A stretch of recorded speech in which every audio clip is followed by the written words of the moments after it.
Pernahkah Anda berada di titik di mana sadar bahwa tak seorang pun benar-benar bisa selalu diandalkan, bahkan keluarga sendiri sekalipun? Inilah salah satu kenyataan pahit yang sering muncul seiring bertambahnya usia. Dukungan emosional maupun bantuan praktis yang dulu kita harapkan dari keluarga, perlahan mulai berkurang atau bahkan menghilang sama sekali. Anak-anak semakin sibuk dengan urusan mereka. Saudara kandung menghadapi masalah kesehatannya sendiri. Teman-teman pindah tempat, jatuh sakit, atau meninggal dunia. Tiba-tiba Anda bertanya dalam hati, siapa sebenarnya yang masih ada untuk saya? Pertanyaan itu bisa terasa menyesakan bila kita belum siap menjawabnya. Namun ada kabar baiknya, kita bisa bersiap. Bahkan, di usia 70 tahun atau lebih, kita masih dapat membangun kehidupan yang kuat, stabil, dan tidak mudah goyah, terlepas dari siapa yang datang atau pergi. Video ini tidak bertujuan menumbuhkan rasa pahit, melainkan mengajak kita untuk menjadi bijak. Karena sesungguhnya, dukungan paling tulus, yang bisa diandalkan di tengah malam atau di sore hari yang sepi, seringkali tidak lagi berasal dari keluarga. Ada 5 sumber kekuatan lain yang sering diabaikan orang hingga akhirnya terlambat disadari. Kelima sumber ini menjadi penopang utama kehidupan yang damai dan mandiri di usia 70-an dan seterusnya. Mereka adalah bentuk dukungan yang senyap tapi kokoh, yang tidak pernah membuat Anda merasa terbebani atau ditinggalkan. Tetaplah bersama saya, karena apa yang akan saya bagikan mungkin akan mengubah cara pandang Anda tentang penuaan dan betapa sesungguhnya Anda memiliki kekuatan lebih dari yang Anda kira. Mari kita mulai bersama Pak Budi di Yogyakarta, yang telah merasakan semua ini dan menemukan jawabannya. Nomor 1, kemampuan untuk tetap bergerak. Saat usia memasuki 70-an, kebebasan untuk bergerak dengan mandiri tanpa harus terus-menerus bergantung pada orang lain bukan sekadar soal berjalan. Ini tentang meraih kebebasan dan menjaga harga diri. Mobilitas fisik berarti Anda bisa bangun dari tempat tidur sendiri, menyiapkan makanan sederhana, mengambil piring dari lemari, atau sekadar keluar rumah menghirup udara pagi tanpa harus menunggu bantuan. Itu adalah bentuk kekuatan dan kendali atas hidup yang seringkali menjadi penopang emosional yang tidak banyak dibicarakan, namun sangat penting untuk rasa percaya diri dan mengusir ketakutan menjadi beban. Jujur saja, tetap aktif di atas usia 70 tidak berarti harus ikut lomba maraton atau melakukan gerakan akrobatik. Intinya adalah menjaga sendi tetap sehat, melatih keseimbangan, dan memperkuat otot agar kaki tetap bisa dipercaya. Kebiasaan sederhana seperti peregangan setiap pagi, berjalan santai 15 menit sehari, atau latihan ringan dengan resistance band bisa memberi dampak besar. Dan tidak pernah ada kata terlambat untuk memulainya. Banyak orang mengira penurunan mobilitas tak terelakkan, padahal sebaliknya, semakin sering Anda bergerak, tubuh Anda akan semakin terlatih untuk tetap aktif. Secara mental, mobilitas membantu mengurangi rasa takut yang sering menghantui para lansia, ketidakberdayaan. Ketika tubuh mulai bergantung pada orang lain, pikiran pun ikut menyusut. Rasa ragu muncul, perjalanan atau undangan sering dihindari bukan karena tidak berminat, tetapi karena takut tidak mampu. Itu bukanlah penuaan sejati, itu adalah pengerdilan diri, dan Anda tidak perlu hidup seperti itu. Lihat saja Pak Suyanto, pria 78 tahun dari Bandung yang setiap pagi selalu berjalan mengelilingi alun-alun dengan tongkatnya, baik hujan maupun cerah. Suatu ketika saya bertanya, mengapa ia begitu disiplin? Beliau menjawab, karena saat saya berhenti berjalan, saat itu juga saya mulai menunggu bantuan orang lain. Saya tidak mau hanya menunggu. Saya ingin terus hidup. Mobilitasnya memang tak sempurna, namun itu miliknya sendiri, membawanya pada ketenangan. Ia masih bisa menyetir ke pasar, berkunjung ke rumah teman-teman setiap minggu, dan menaiki 3 anak tangga ke beranda rumahnya dengan penuh kebanggaan, bukan karena ada yang membuatkan jalan landai untuknya, tapi karena ia menolak berhenti bergerak. Kenyataannya, setiap investasi kecil untuk merawat tubuh akan mengembalikan kebebasan yang sering baru kita sadari nilainya saat sudah hilang.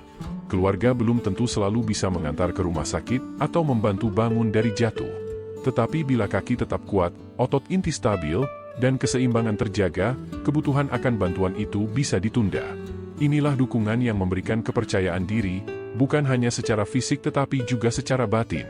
Jadi, jika akhir-akhir ini Anda merasa tubuh kaku atau lemah, jangan berkecil hati.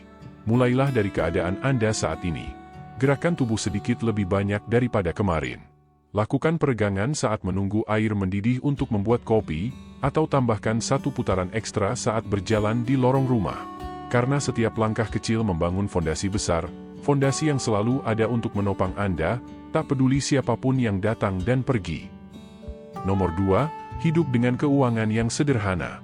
Memasuki usia 70-an, ketenangan batin bukan lagi soal seberapa besar saldo tabungan di bank, melainkan soal mengetahui apa yang benar-benar dibutuhkan, apa yang bisa Anda kelola, dan bagaimana menjalani hidup sesuai kemampuan tanpa rasa takut atau rasa malu. Kesederhanaan finansial adalah salah satu penopang paling kokoh yang dapat Anda kendalikan sepenuhnya tanpa harus bergantung pada orang lain. Keuangan yang rumit justru menjadi beban emosional. Mengurus banyak rekening, melacak berbagai langganan, atau kebingungan menghadapi tagihan kartu kredit hanya menambah stres dan mengikis rasa stabilitas. Di usia lanjut, stabilitas finansial bukan hanya tentang kenyamanan, tapi tentang keberlangsungan hidup.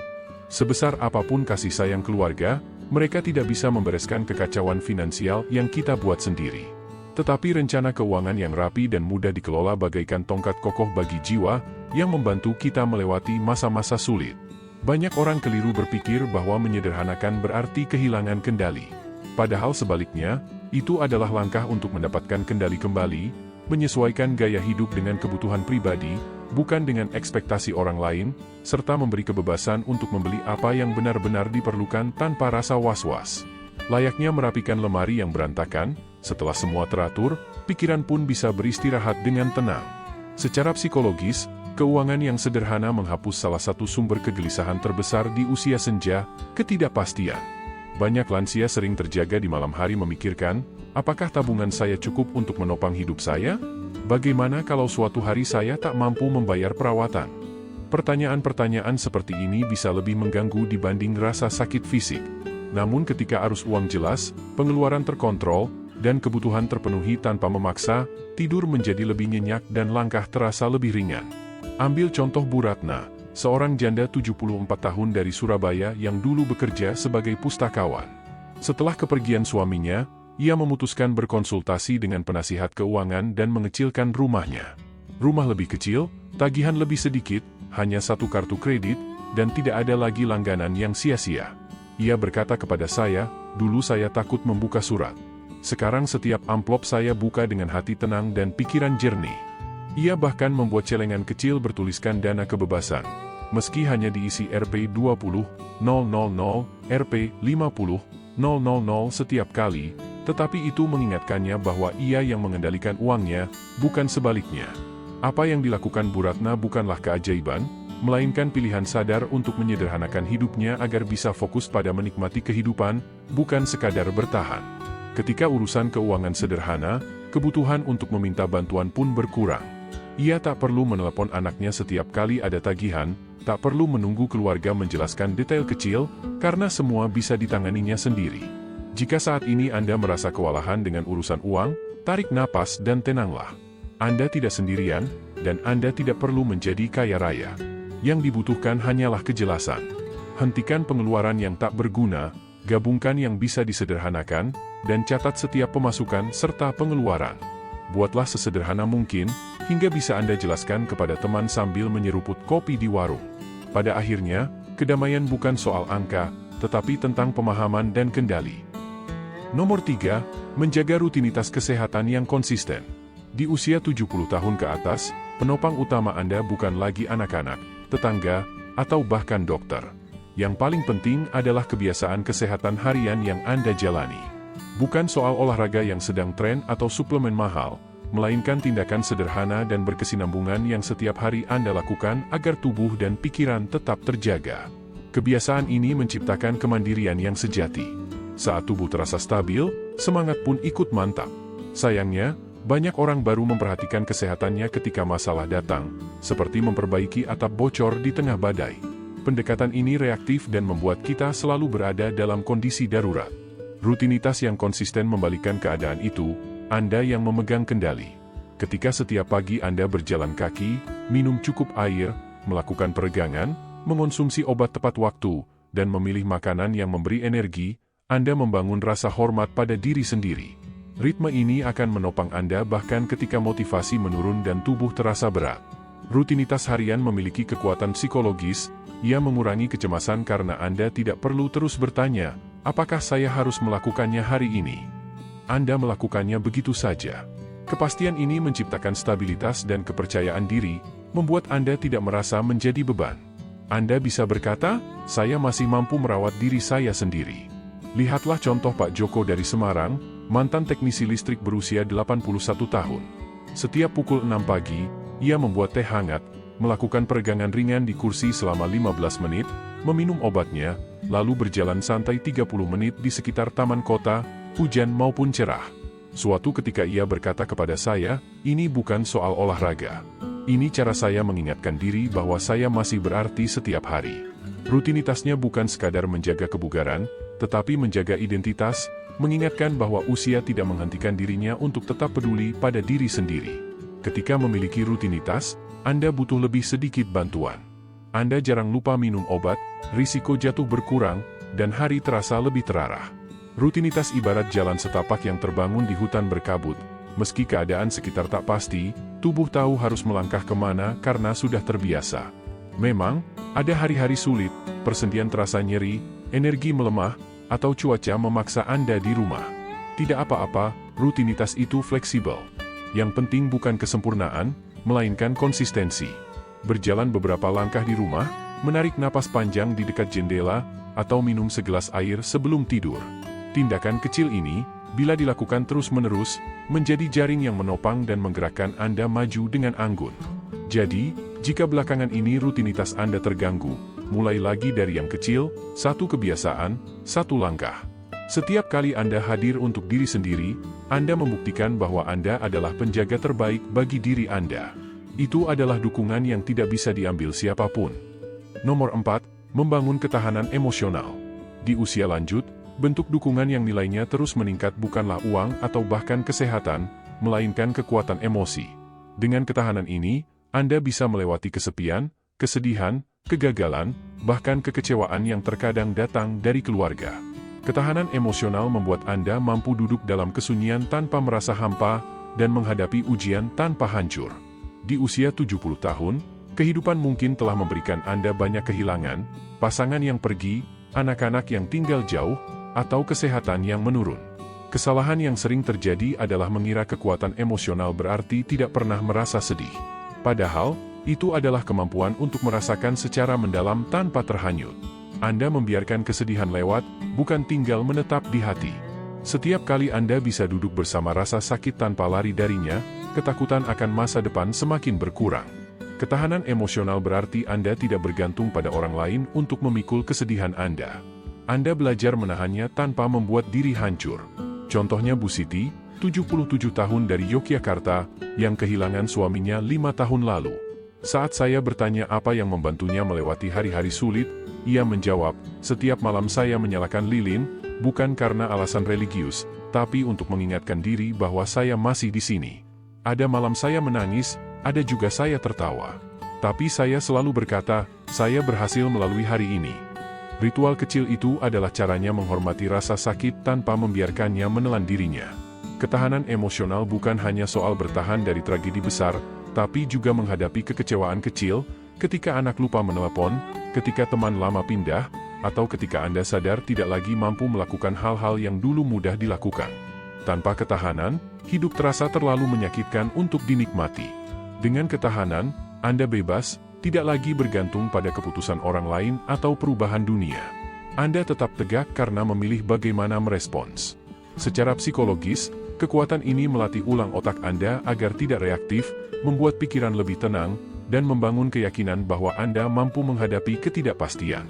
Di usia senja, ketika banyak hal sulit diprediksi, ketahanan emosional menjadi hadiah paling berharga yang bisa Anda berikan pada diri sendiri. Untuk membangunnya, mulailah dari kesadaran, berbicara lembut pada diri sendiri, menerima perasaan tanpa membiarkannya menguasai Anda, dan menemukan ritual sederhana seperti menulis, berjalan di taman, atau mendengarkan musik kesukaan. Ingatlah, Anda sudah melalui banyak hal sulit sebelumnya, bukan karena keberuntungan, tapi karena kekuatan. Ya, keluarga bisa menjauh dan kesehatan mungkin menurun, tapi jika ketahanan emosional Anda kuat, Anda akan tetap berdiri dengan hati teguh dan keyakinan bahwa Anda cukup, apapun yang terjadi. Nomor 5, memegang teguh kode nilai pribadi. Ada kekuatan luar biasa dalam memiliki seperangkat nilai yang menjadi pegangan hidup, terutama ketika usia sudah melewati 70 tahun. Saat dunia di sekitar berubah, ketika orang mengecewakan Anda, dan masa depan terasa tak pasti, nilai-nilai pribadi ini menjadi kompas yang menunjukkan arah. Nilai tersebut membantu Anda mengingat siapa diri Anda, apa yang benar-benar penting, dan bagaimana ingin menjalani hidup, terlepas dari apa yang dilakukan orang lain. Banyak lansia kehilangan arah karena seumur hidup mereka menjalani harapan orang lain, menjadi orang tua yang berbakti, pekerja yang setia, atau pasangan yang mendukung. Ketika semua peran itu memudar, mereka bertanya, sekarang apa?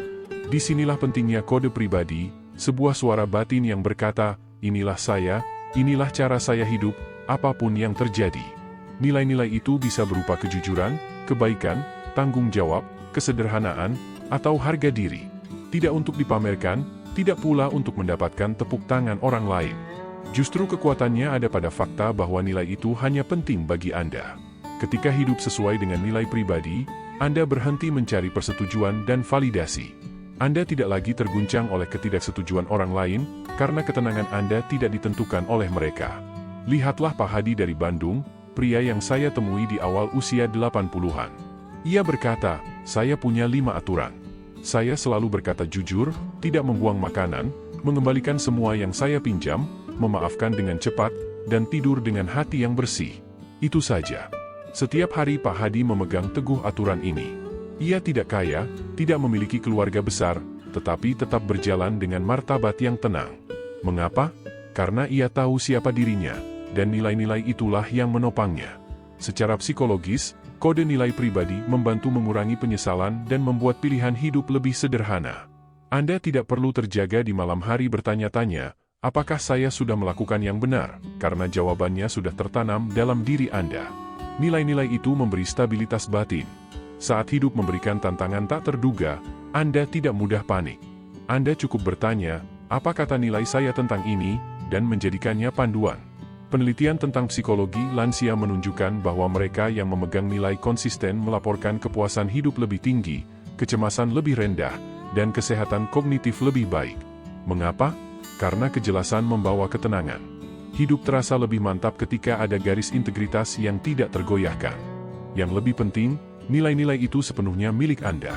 Tidak ada yang harus setuju atau memahaminya. Anda hanya perlu menjalaninya. Apakah itu bangun pagi untuk menyambut matahari, menolak bergosip, memberi meski dalam keterbatasan, atau terus memelihara rasa ingin tahu tentang dunia, apapun nilai yang berbicara pada jiwa Anda, genggam eratlah. Biarkan nilai itu menuntun Anda. Ketika suatu hari di usia 75 atau 85 tahun Anda bercermin dan berkata, saya hidup setia pada apa yang saya yakini, itulah kesuksesan sejati. Itu harga diri yang tak bisa diambil siapapun, bukan anak-anak Anda, bukan masyarakat, bahkan bukan waktu. Nilai pribadi adalah bentuk dukungan yang tidak pernah pudar karena hidup di dalam diri Anda. Pada akhirnya, bukan tentang dikenang banyak orang, tetapi berdamai dengan diri sendiri. Kode nilai pribadi memberi Anda kedamaian itu, senyap, tak mencolok, namun selalu setia menopang Anda di tengah segala perubahan. Kesimpulan. Seiring bertambahnya usia, kita sering merenung tentang siapa yang benar-benar berada di sisi kita saat hari-hari terasa sunyi dan dunia mulai meredup. Nyatanya, jawaban itu seringkali berbeda dari yang kita bayangkan. Keluarga, sahabat, bahkan tubuh kita sendiri bisa saja tidak lagi setangguh dulu. Namun itu bukan berarti kita kehilangan semua penopang hidup.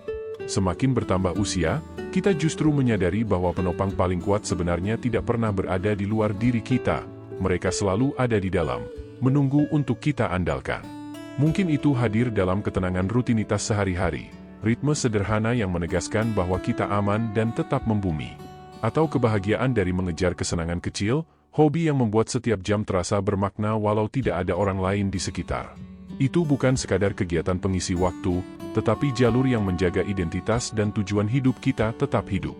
Ada juga perawatan diri secara fisik, hal sederhana seperti menjaga kaki tetap kuat dan pola makan yang seimbang, yang bisa menjadi pembeda antara kemandirian dan ketergantungan. Mungkin kebenaran ini tak selalu mudah diterima, tapi di sanalah letak kebijaksanaan dan kendali terbesar atas cara kita menua. Merawat diri bukan kesombongan, melainkan pilihan sadar untuk menghargai hidup. Jangan lupakan pentingnya menjaga pikiran tetap tajam, tetap ingin tahu, tetap terhubung dengan dunia ide, dan terus belajar. Ketika otak terus tumbuh, perasaan relevan dan ketahanan kita pun ikut terjaga. Kita tidak memudar, kita beradaptasi, berevolusi, dan bahkan sering mengejutkan diri sendiri. Dan mungkin yang paling kokoh di antara semuanya adalah kode nilai pribadi, sekumpulan prinsip hidup yang mendefinisikan siapa diri kita, tidak peduli siapa yang hadir atau pergi. Nilai-nilai ini menjadi kompas sekaligus pelindung yang memungkinkan kita menua dengan martabat dan meninggalkan dunia dengan tenang. Apa arti semua ini? Artinya, setelah usia 70 tahun, penopang paling dapat diandalkan bukanlah orang lain, melainkan pola pikir, kebiasaan, dan keyakinan yang kita bangun sendiri. Ketika kita mampu berdiri kokoh di atas pondasi diri, kesepian tak lagi terasa menakutkan. Kekuatan batin ini bukan hanya menenangkan, tetapi juga membebaskan. Sebagai penutup, izinkan saya menantang Anda dengan lembut. Luangkan waktu sejenak setelah menonton ini untuk bertanya pada diri sendiri, dukungan apa yang sudah saya miliki, dan apa yang ingin saya bangun mulai hari ini? Jangan takut memulainya dari hal-hal kecil, perubahan besar selalu dimulai dari satu keputusan tenang di dalam hati. Terima kasih telah bersama kami hari ini. Kami ingin mendengar pandangan Anda, silakan tulis di kolom komentar satu pelajaran yang Anda dapatkan dan bagaimana Anda akan menerapkannya dalam hidup. Membaca komentar Anda memberi kami motivasi besar untuk terus berkarya. Jika Anda merasa video ini bermanfaat, silakan like, bagikan, dan subscribe. Dukungan Anda membantu kami menghadirkan konten yang terus menginspirasi. Sampai jumpa di video berikutnya.